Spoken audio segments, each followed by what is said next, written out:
Hello 8 class students, कल आपका science का पेपर है तो हम मोस्ट इंपॉर्टेंट क्वेश्चंस का रिवीजन कर रहे हैं। मैंने already chapter 1 crop production and management and chapter 2 micro organisms आपको समझा दिया है और उसके आईएमपी क्वेश्चंस का भी हमने रिवीजन कर लिया है। तो इस क्लास में हम करने वाले हैं चैप्टर 3 को कंप्लीट, है ना। तो वीडियो को एंड तक ज़रूर देखना क्योंकि ये देखने के बाद आपका साइंस में स्कोर बहुत अच्छा होने वाला है, ठीक है। तो क्वेश्चन नंबर फर्स्ट है, what are the advantage of using CNG and LPG as fuels, ठीक है। तो जो सीएनजी है और एलपीजी है ये है क्या, देखिए आपको इसका फुल फॉर्म भी एग्जाम में आ सकता है। सीएनजी होती है कॉम्प्रेस्ड नेचुरल गैस, है ना। क्या होती है?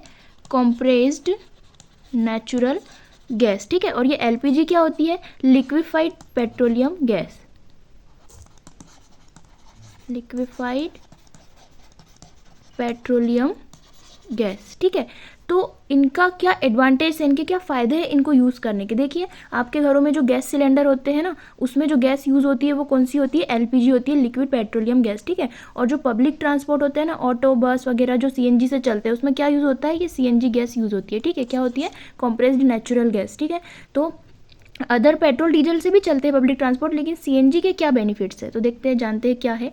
तो देखेंगे the advantage of using compressed natural gas and liquefied petroleum gas, है ना, ये इसके फुल फॉर्म है, ठीक है, लिक्विफाइड पेट्रोलियम गैस। अब देखेंगे हम इसके क्या फ़ायदे हैं, ठीक है।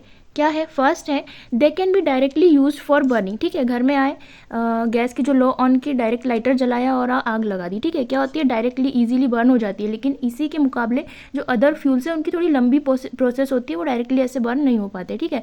सेकेंड क्या है? Transportation is easier and they can be transported through pipelines, ठीक है। तो ये जो गैसेस हैं इनको पाइपलाइन के थ्रू भी ट्रांसपोर्ट इजीली किया जा सकता है ना। तो ये हमें एक और फ़ायदा है, ठीक है। और थर्ड है, they don't give out smoke when burn and और कॉल्ड क्लीन फ्यूल्स, ठीक है। तो जब ये जलती है ना, जब ये बर्न होती है तो क्या होता है? धुआं नहीं होता है ना, पॉल्यूशन नहीं होता है, ठीक है। तो इसलिए इन्हें क्या बोलते हैं? हम क्लीन फ्यूल्स के नाम से भी जानते हैं, ठीक है। आपको पता होना चाहिए क्लीन फ्यूल्स कौन से है, ठीक है। एलपीजी और सीएनजी, ठीक है। इनसे धुआं नहीं होता है, स्मोक नहीं निकलता है और ये लेस पॉल्यूटिंग है, तो इसलिए ये हमारा एक और बेनिफिट हो गया, ठीक है। तो आपको ये 3 लिखना पड़ेगा। उसके बाद हम देखेंगे question number second, most important, ठीक है। क्या है? Name the petroleum product used for surfacing of roads, ठीक है। जब रोड बनाई जाती है तो उसके ऊपर एक थोड़ी सी, मतलब कि ऊपर एक लेयर लगाई जाती है रोड के ऊपर, पतली सी, ठीक है। क्यों लगाई जाती है? रोड को स्मूथ बनाने के लिए। तो वो कौन सी होती है? बिटुमिन की होती है, ठीक है। आपको ये याद रखना है। ये बिटुमिन क्या होता है? एक पेट्रोलियम प्रोडक्ट है, ठीक है, जो सर्फेसिंग रोड की पेट्रोलियम प्रोडक्ट से की जाती है। किससे की जाती है? बिटुमिन से की जाती है। तो आपको ये एमसीक्यू में भी आ सकता है, तो आपको ये याद रखना है, ठीक है। तो कौन सा पेट्रोलियम प्रोडक्ट है रोड की सरफेसिंग के लिए? बिटुमिन, ठीक है, आप समझ गए होंगे।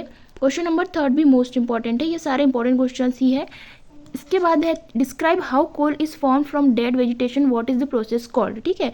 जो कोल है ना, ये कैसे बनता है और ये जो बनता है उस प्रोसेस को हम क्या कहते हैं। तो इसी के आंसर में 2 क्वेश्चंस है ना, कि कोल कैसे बनता है और जैसे कोल बना तो उस प्रोसेस को हम क्या बोलते हैं, ठीक है। कार्बोनाइजेशन बोलते हैं, अभी हम आगे पढ़ेंगे। तो आपको ये भी आ सकता है, व्हाट इज कार्बोनाइजेशन। तो आपको पता होना चाहिए कि जो कोल बनने की प्रोसेस है वो क्या होती है? कार्बोनाइजेशन। अब देखेंगे कि कोल बनता कैसे।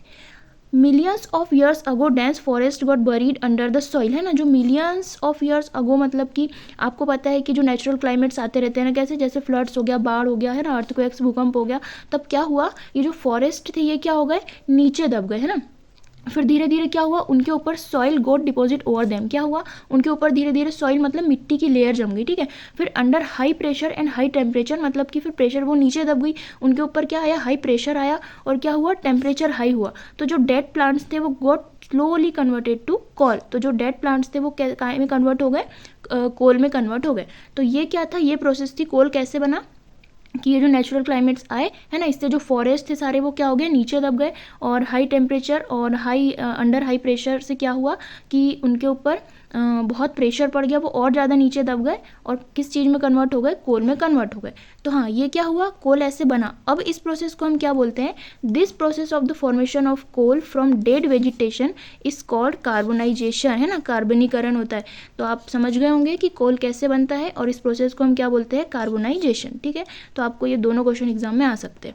उसके बाद मोस्ट इंपॉर्टेंट क्वेश्चन है, explain why fossil fuels are exhaustible natural resources. ठीक है, जो फॉसिल फ्यूल्स है हमारे, कोल हो गया है ना, नेचुरल गैस हो गई, तो ये क्या है, ये एग्जॉस्टिबल मतलब क्या है कि ख़त्म हो जाएंगे। क्यों ख़त्म हो जाएंगे, ये एग्जॉस्टिबल क्यों है, क्योंकि देखो ये जो फॉसिल फ्यूल्स है ना, ये हमारे नेचर में क्या है, कम है, और इनकी बनने की प्रोसेस कितनी लंबी है, अभी हमने पढ़ा कि मिलियंस ऑफ ईयर्स लग जाते हैं इनको बनने में, है ना। Fossil fuels require millions of years to form from the dead plants, है ना, डेड प्लांट से बनते हैं। And animals that get buried deep inside the earth, है ना, ज़मीन के नीचे, they are limited in nature, है ना, ये लिमिटेड है नेचर में, और इनका यूज़ हम कितनी स्पीड से कर रहे हैं, कितनी तेज़ी से कर रहे हैं, लेकिन क्या उतनी ही स्पीड से ये बन रहे हैं क्या नेचर में, नहीं बन रहे। क्यों, क्योंकि मिलियंस ऑफ ईयर्स लग रहे हैं। तो ये तो सीधी बात है कि ये एग्जॉस्टिबल है, इसीलिए वो ख़त्म हो जाएंगे, है ना, और दोबारा मिलेंगे भी नहीं, इसलिए that is why they are considered exhaustible natural resources. ठीक है, तो आई होप आप समझ गए होंगे।